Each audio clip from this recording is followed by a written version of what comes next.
So we're going live, but I was just watching the end of this replay from last night. Rory McIlroy going for the Korea Grand Slam. I'm sure you've probably heard about it already. If you haven't, it's a story well worth being aware of. And I will talk about it in a moment. You just watch those emotions. It's 11 years of waiting and trying. Effort. A lifetime of dreams and ambitions.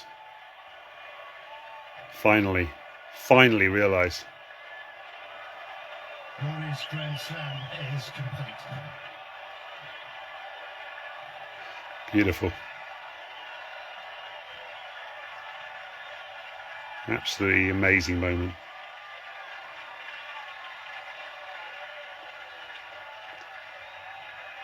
And Justin Rose taking his part in the consummate gentleman that he is. Congratulating Rory on his amazing achievement. There you go. I thought I'd start with that. I was actually going to talk about it anyway, but just as I was setting up and I was watching it downstairs and I realised oh God, I'm going to miss the 12 o'clock thing.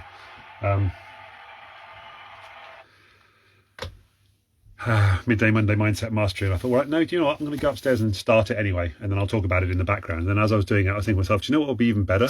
Is I've actually just started with Rory making that putt and achieving a lifetime's ambition. He talked about it later on, and he said that watching Tiger Woods win the Masters, I can't remember whether it was Tiger Woods first or Tiger Woods when he got his fourth major. So because Rory's just become one of only six six people, I guess, who have won all four golf majors ever. He's the sixth person ever to do it, and the first person and the only European to ever do it. So it's a pretty amazing achievement. And he had the opportunity to do it 11 years ago.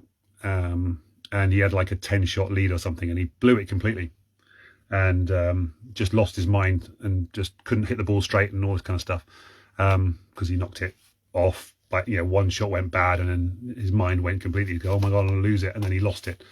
And so ever since then, every year, people have been saying, is this going to be Rory's year? Is Rory going to win it this year? Is he going to be able to do it this year? So the pressure's just been getting bigger and bigger and bigger every single year.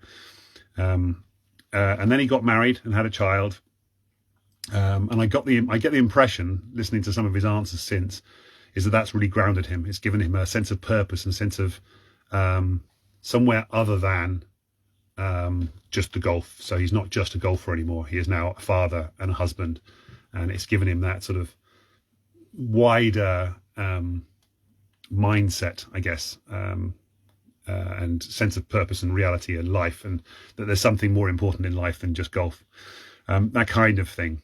Anyway, he didn't actually say that, but on my Facebook profile, if you go and have a look, there's a quote from him. Somebody said to him, where does this rank amongst the greatest days of your life? And he went, and he thought about it for a bit, and he said, well, I'm not going to compare it, which I loved his answer in this. I'm not going to compare it to other life things like getting married or having a child. I thought that's just beautiful, because so many people say it's the best day of my life, and then you kind of go, really? Was it though?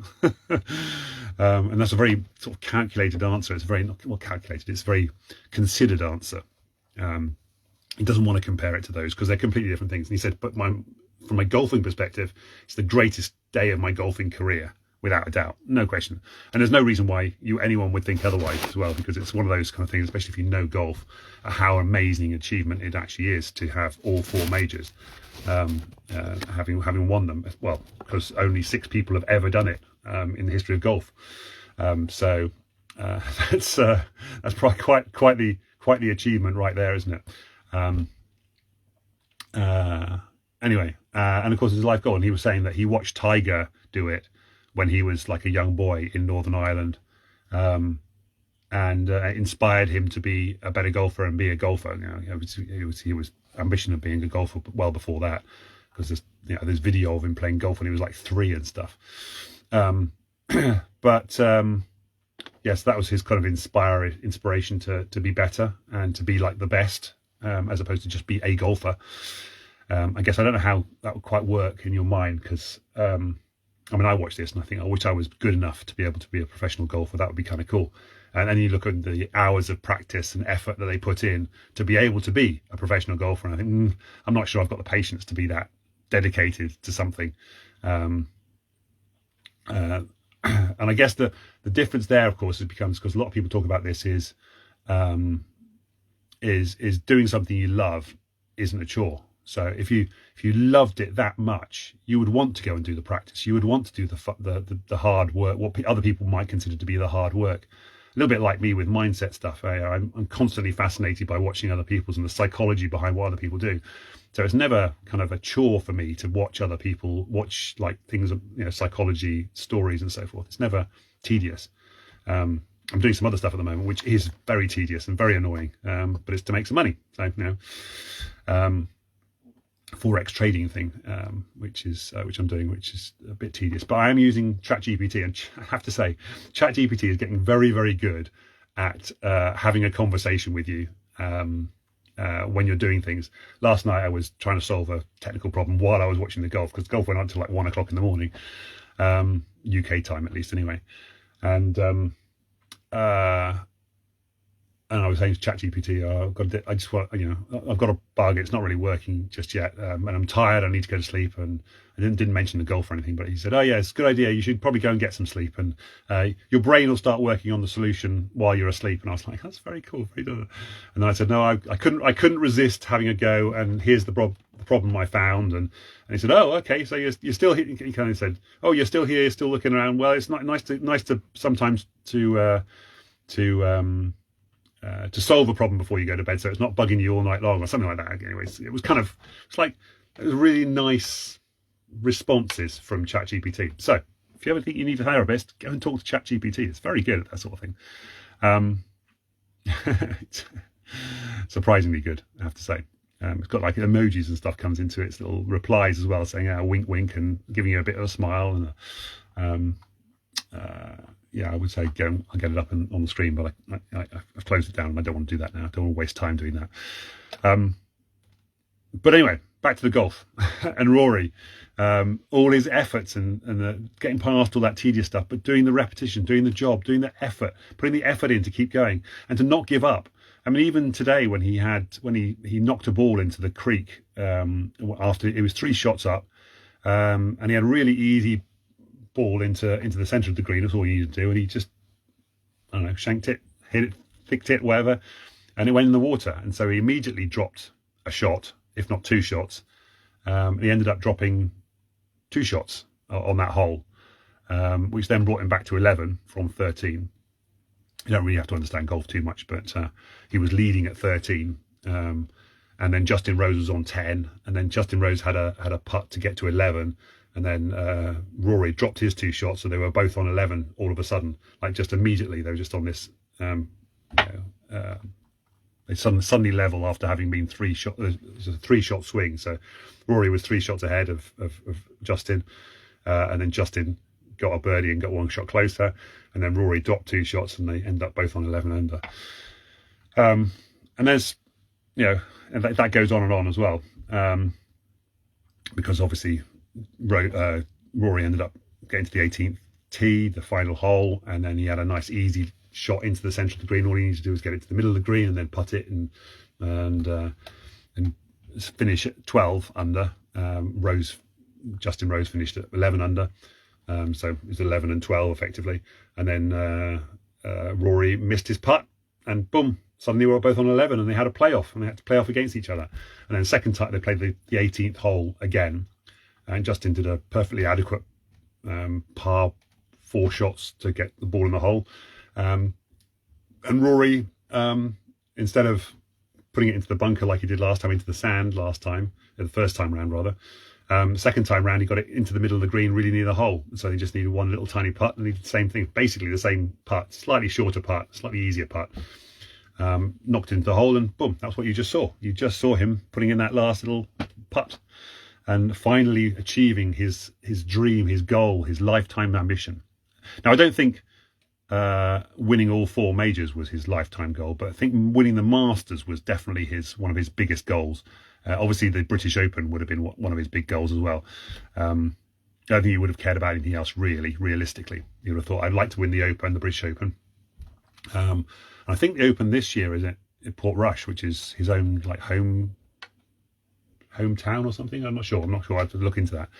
Oh no, it's one of his favourite. Oh, I can't remember. Anyway, I have to look that up. Anyway, the point is, it is Portrush. I've got a really gut feeling. Where is the? Okay. How do we do this? Where is the golf British Open this year? There you go.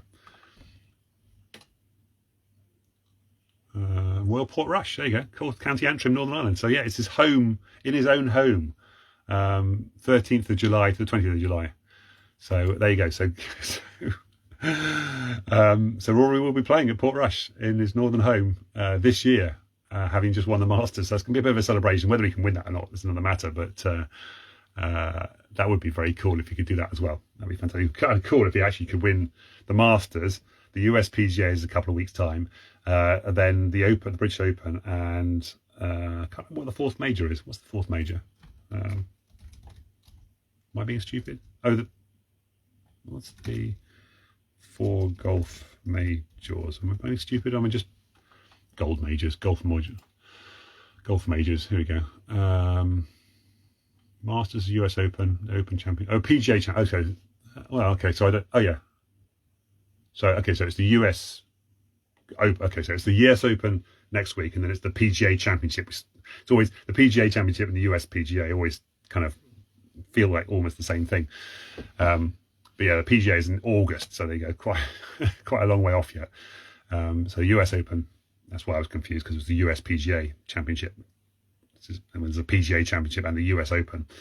It's the US Open in a couple of weeks' time, and then it's the British Open, or just the Open, actually doesn't know, and then the PGA is in August. And then of course you've got the Ryder Cup this year as well, so which is the USA versus Europe, I think it is, or the rest of the world. Not sure, because it's changed recently. Well, not recently, but yeah. Sorry, for anybody who wants to know the facts and doesn't like open-ended things like me. Ryder Cup, USA versus, it's Europe. Yeah, okay. I think it used to be the Ryder Cup USA versus the UK originally, and then it became versus Europe, because it seemed a bit unfair saying the whole of the USA against the UK. Okay. Did the Ryder Cup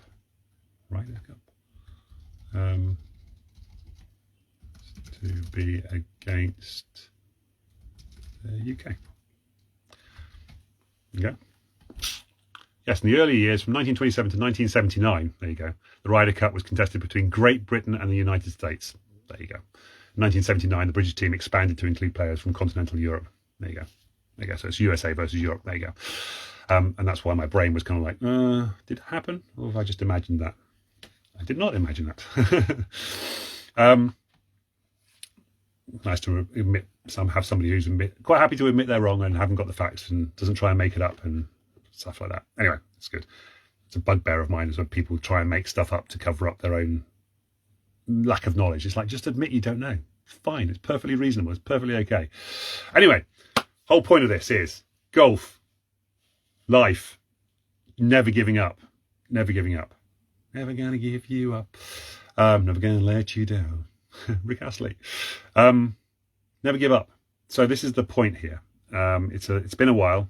It's taken me a long time to get to the point, but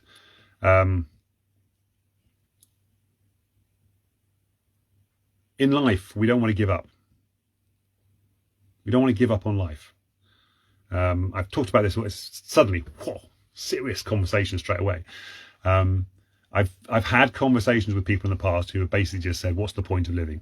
You know, and you understand the consequences of people saying that sort of thing. And I was there myself. I have been there many times myself, where I thought it would be so much easier if I wasn't living anymore.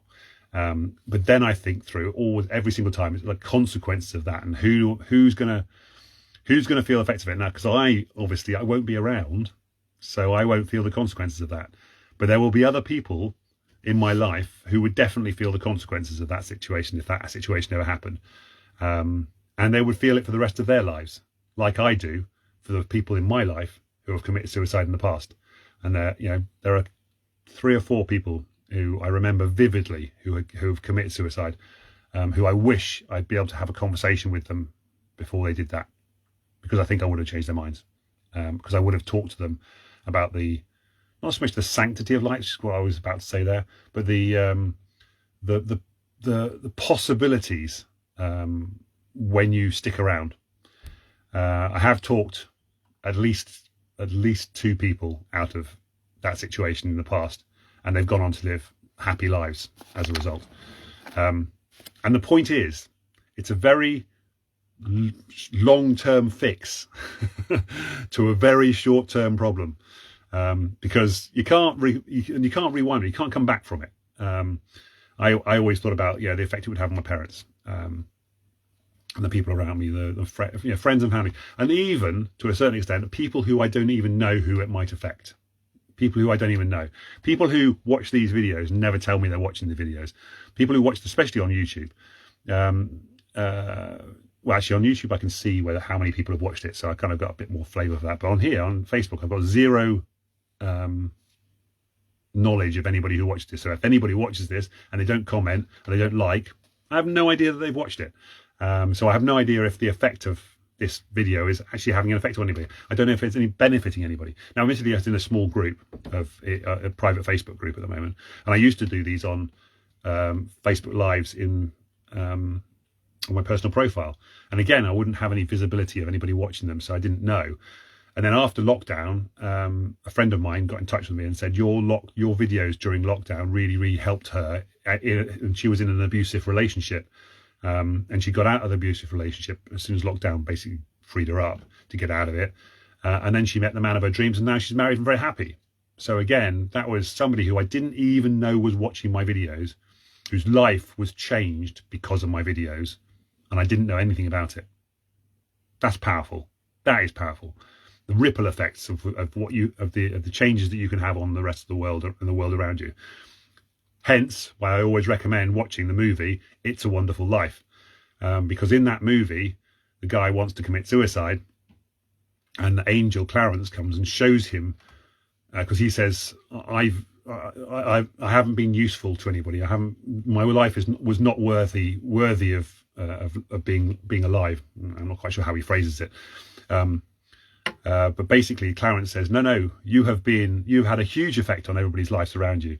And he says, I'm going to show you what the world would have been like if you had not existed. Because he said, oh, that's right. He says, I wish I'd never existed. I wish I'd never been born, or something like that. So that's the phrase he was going for. So he says, I'm going to show you a world in which you were never born, and how it all works out, and how many people's lives were positively affected by you being alive. And obviously it's a slightly skewed view, because of course you don't know, you're only seeing the positives basically. You don't know if there were any negatives. However, this is a critical point. If you're a good person and you're doing good things, the results you're going to create are going to be good results. The only reason why bad things might happen as a result of you living is if you do bad things. How can bad things happen if your intention is good, if you're always good things in your heart, you're always thinking about other people, you care about other people, you take care of other people. If you do all these good things and you have a good intention in your heart and your soul, only ever good things are going to come as a result of the things that you do in your life. I truly believe that. And that's why I do the things I do. I've never done, as far as I'm aware, never done anything bad to hurt anybody, certainly not deliberately. It may have happened by accident. I may have said things that have upset people by accident, but it was never my intention to hurt people on purpose. And anybody who knows me well will know that about me, that everything I do is positive, supportive, inclusive, caring, understanding, loving.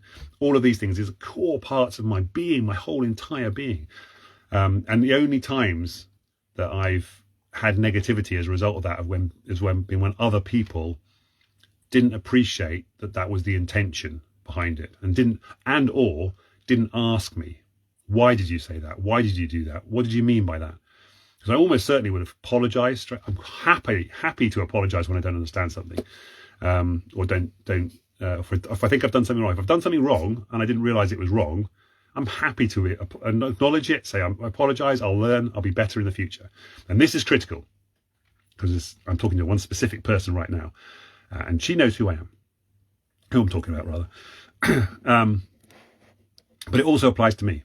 There are some things in my past which I regret, and I kind of wish I hadn't done. Nothing illegal, nothing bad, nothing hurtful to anybody else, just things that might look a little bit suspect from the outside if you didn't understand what was going on behind the scenes, didn't know the full story, all that kind of stuff. So there's some things that I kind of wish I wish I'd dealt with that differently, or situations that happen. But that's all in my past. Can't do anything about that.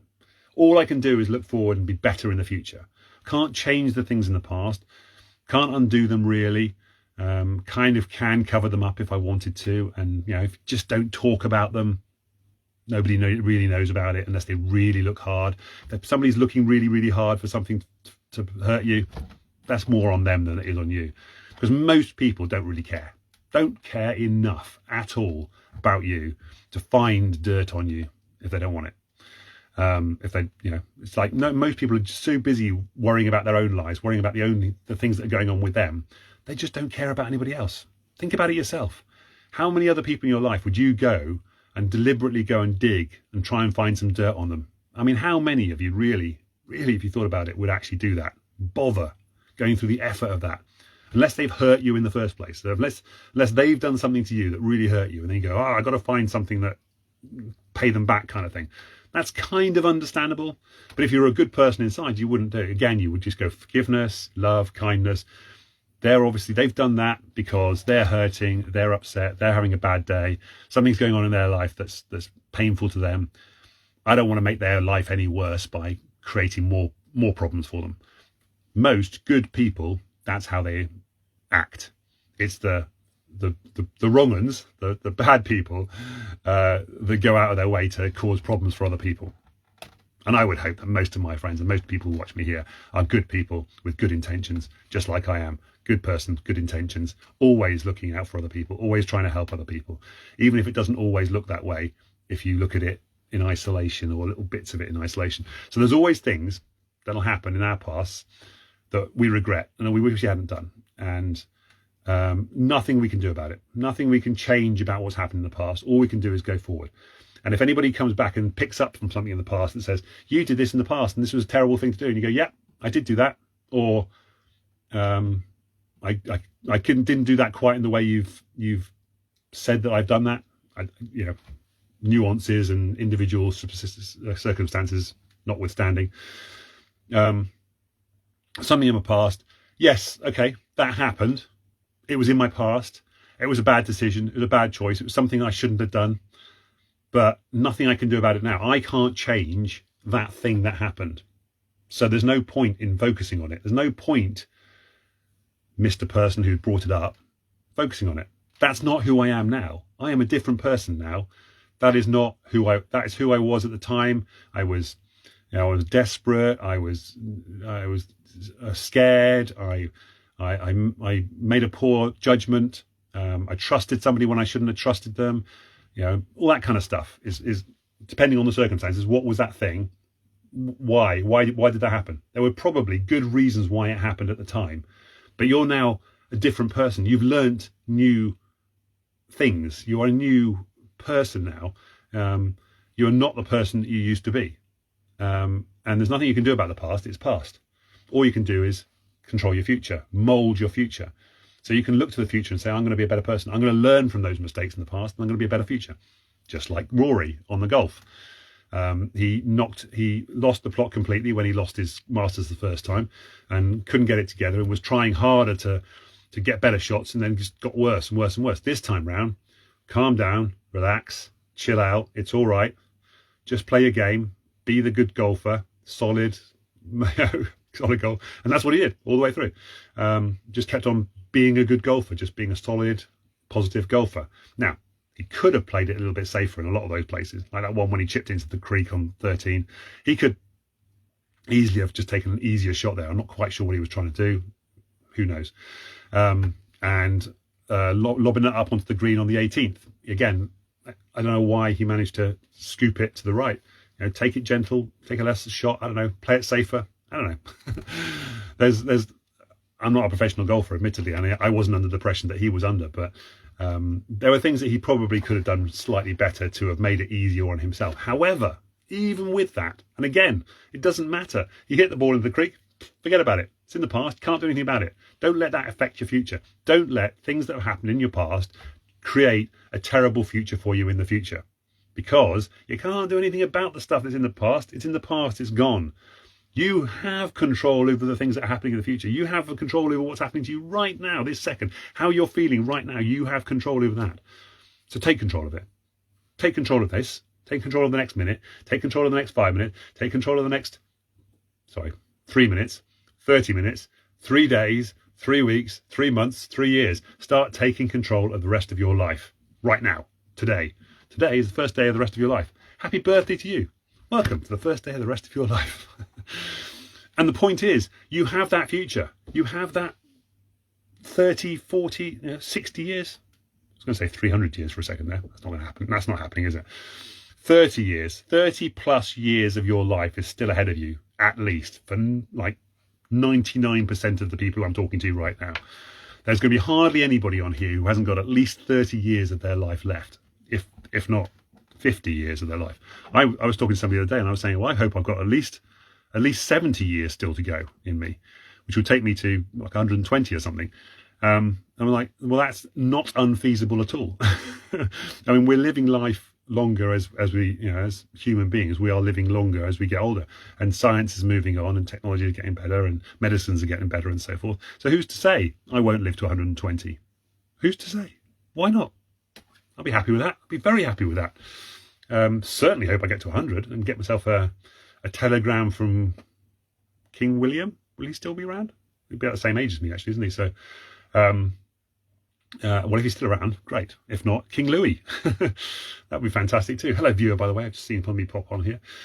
Anyway, so the point is, you have control. You have control of your future, and you have a future. You have a possibility of the future, and you have control of the next 3 minutes. You have control of the next 30 minutes. You have control of the next 3 weeks.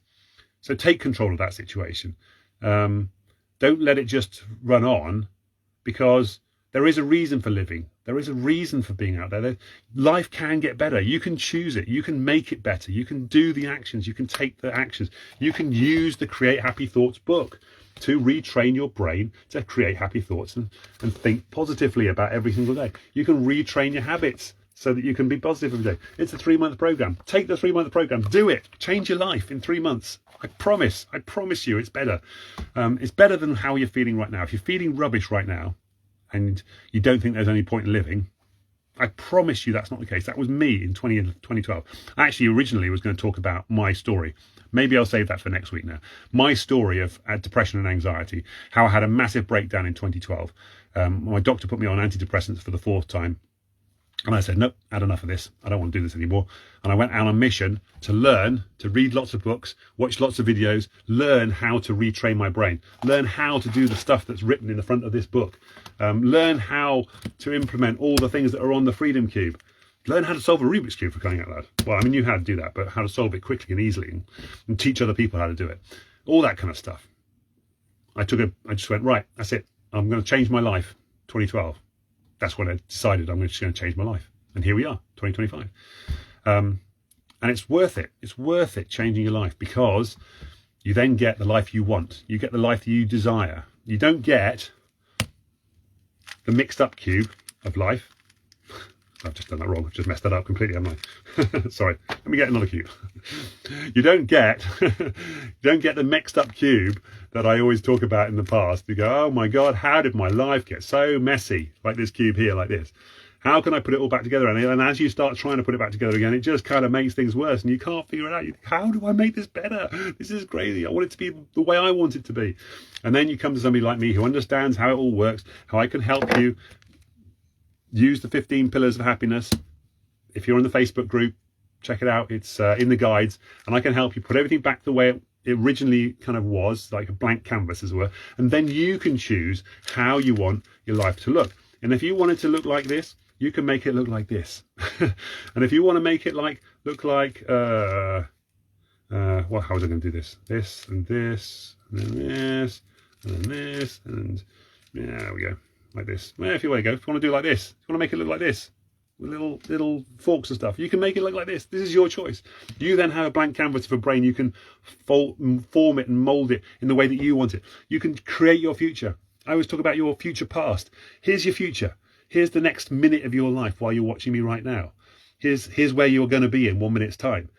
What do you want to do such that this last minute is what you wanted to do? Okay, so you're watching me, so it's kind of pointless. Okay, so let's go. It's 12:45 right now.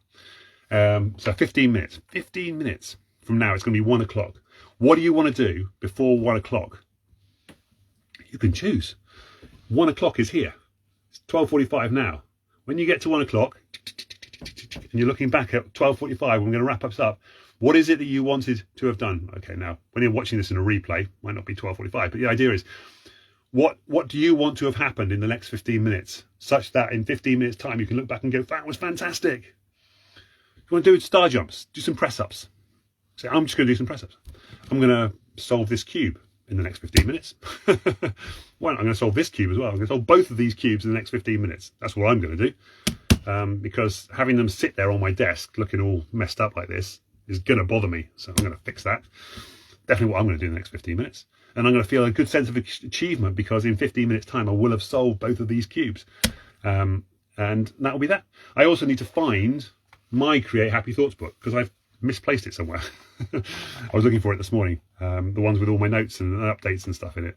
I put it down somewhere and I can't find it. But I'm going to find that as well. So that's what I'm saying. I'm going to solve these two cubes, find my my Create Happy Thoughts book and have a cup of coffee. That's what I'm going to do in the next 15 minutes. What are you going to do in the next 15 minutes? Tell me in the comments below if you want. And then let me know when you've done it. So go away, do it, and then come back and say, hey, you did it. Great, fantastic. Then do that in the next 15 minutes. Then do it for the next hour. Then do it for the next day. And then the next week. And then start building up your life in these little tiny increments of future pasts that you can create.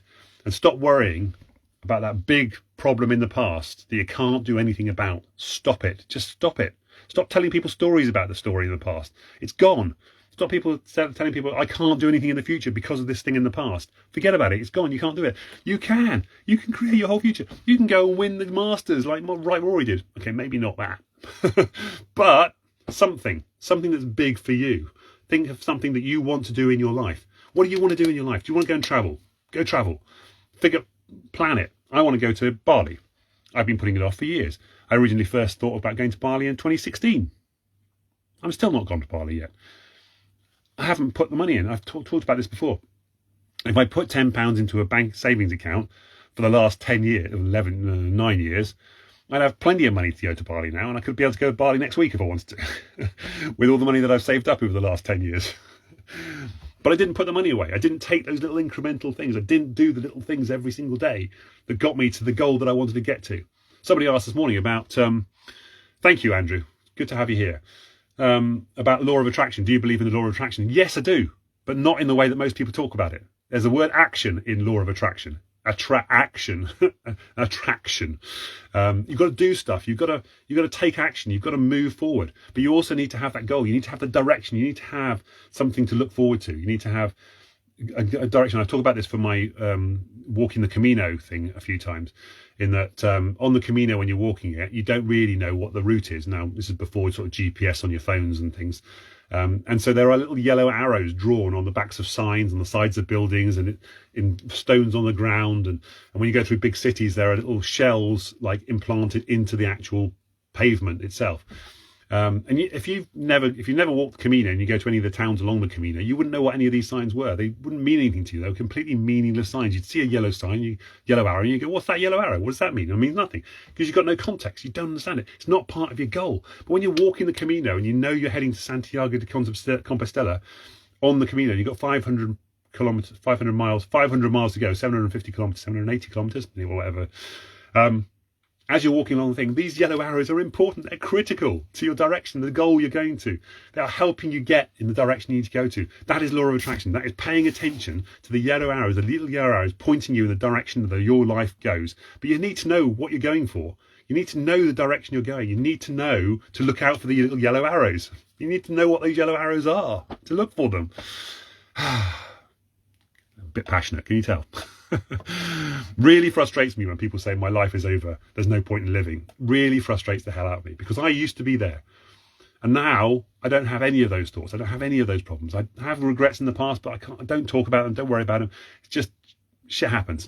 I'm worried about the future. If somebody asks me about the past, if they know about it, fine, I'll have a conversation with them and I'll say apologise and I'll say sorry.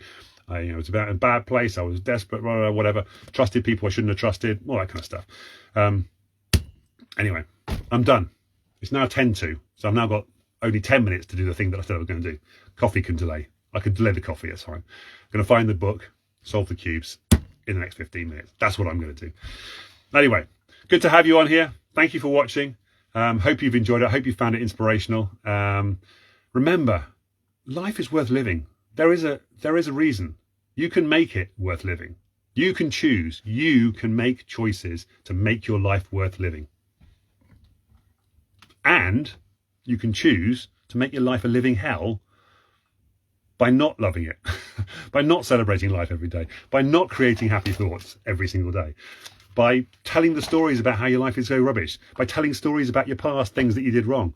You can make your life a living hell by telling those stories and repeating that stuff over and over again, by not changing it and not making different choices. My grandfather always used to say, you create your own heaven or hell. The difference is the choices. Are you choosing hell or are you choosing heaven? It's up to you. What do you choose? Do you choose heaven or do you choose hell? Your choice, your life. Make it yours. Have fun. Take care, everybody. Love you all. Over and out from John Denley. Loving you all today. Take care. Bye for now. See you next week with, I'll probably tell you more in-depth story about my own story, about my own struggles with anxiety and depression. I'll tell you a more detailed story of that next week, I think. If I remember. If I don't remember, it'll be another week in the future. We'll see. But for now, take care. Over and out. Bye for now.